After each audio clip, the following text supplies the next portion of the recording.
Coucou tout le monde, j'espère que vous allez bien, j'espère que vous avez bien dormi. Moi, j'ai très bien dormi.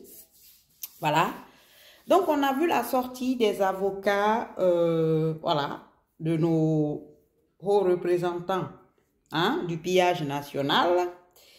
Voilà, les avocats, Maître Béa a dit que voilà, ses clients ne méritaient pas d'aller en prison.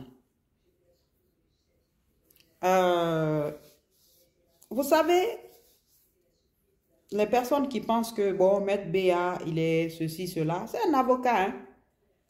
N'oubliez pas ça. L'avocat, il est dans son rôle et il a le droit de défendre n'importe qui en Guinée parce que voilà, c'est son devoir en fait, c'est son travail ça.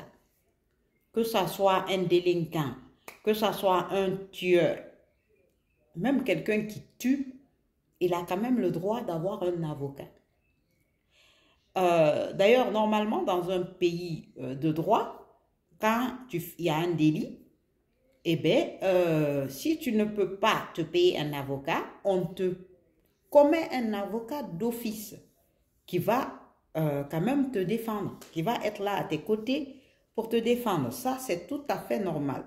Donc, ces avocats-là sont dans leur rôle. Ça n'a rien à voir avec une question d'argent ou de quoi que ce soit. Parce que l'avocat, il est chez lui, dans son cabinet.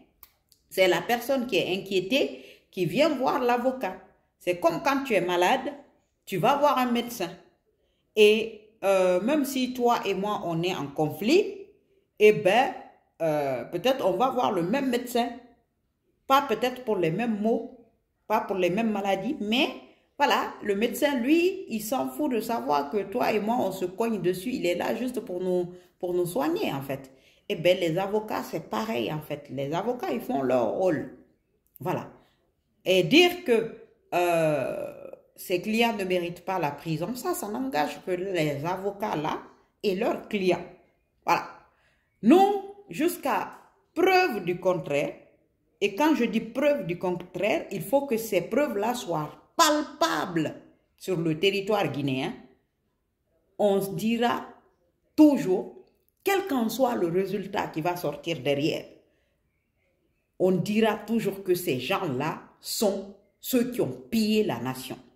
Parce que nous, on n'a pas d'eau, on n'a pas de route, on n'a pas d'électricité à 100%, on n'a pas de travail, comment on appelle ça, on n'a pas d'hôpitaux pour soigner nos parents, on n'a pas de CHU à l'intérieur du pays pour soigner nos parents. Donc, en fait, rien, je dis bien, rien, aucune preuve, autre que les preuves qui sont palpables sur le terrain, nous fera revenir en arrière pour nous dire que oui, effectivement, ces gens-là sont blancs comme neige. Ça ne marchera pas. Parce que nous, c'est le terrain qui parle. C'est les actions sur le terrain qui parlent d'eux-mêmes. Après le reste là, ça n'engage que eux. Ils sont innocents, ils ne sont pas innocents. Nous, on veut savoir où est nos sous. Si vous êtes innocent, vous n'avez rien fait sur le terrain. Normalement, on doit quand même trouver cet argent-là dans nos caisses. Aujourd'hui, la Guinée est dans le rouge. Côté crédit. On doit de l'argent à l'extérieur. Et on est déjà au rouge. Alpha Condé, quand il est venu, il a dit, voilà, le PPTE, c'était ça. Le PPTE était au rouge. Voilà, quand je suis venu, j'ai négocié pour que le PPTE soit en bas. Oui, il a négocié pour que le PPTE soit en bas, pour qu'eux, ils puissent piller la nation. Parce que ce PPTE-là, le mettre au vert, comme Alpha Condé nous magnifiait là, ce n'était pas qu'on avait payé nos crédits. Hein. Non, il avait commandé. Il avait demandé à ce qu'on réduise nos dettes. C'est ce qui s'est passé. Et malgré que nos dettes ont été réduites par les partenaires extérieurs, cela n'a pas empêché qu'on se retrouve encore dans le rouge. Dans le rouge. Et ils n'ont pas arrêté de continuer encore à faire des crédits. Combien de milliards sont sur la tête de chaque Guinéen que nous devons rembourser? Le PPTE est devenu encore plus rouge qu'il ne l'était. Donc, c'est toutes ces choses-là qui font que ces gens-là ne seront jamais crédibles face à nous, citoyens. Voilà. Je parle des citoyens conscients. Les citoyens qui ne sont pas conscients, ça n'engage que vous. Voilà. On voit des contrats de travail, des contrats qu'ils ont fait avec la mamerie. Hein? Un contrat de je ne sais même pas combien. Hein? Juste pour un logo. Vous avez vu le prix? Juste pour faire un simple logo. Des millions de dollars. Pour faire un simple logo. Même moi qui suis arrêtée là, si on m'avait demandé, parce que j'ai fait ce métier-là, informatique, j'aurais pu faire un logo. Que de nous sortir des millions de dollars juste pour un logo. Ces gens-là sont des hontes nationales.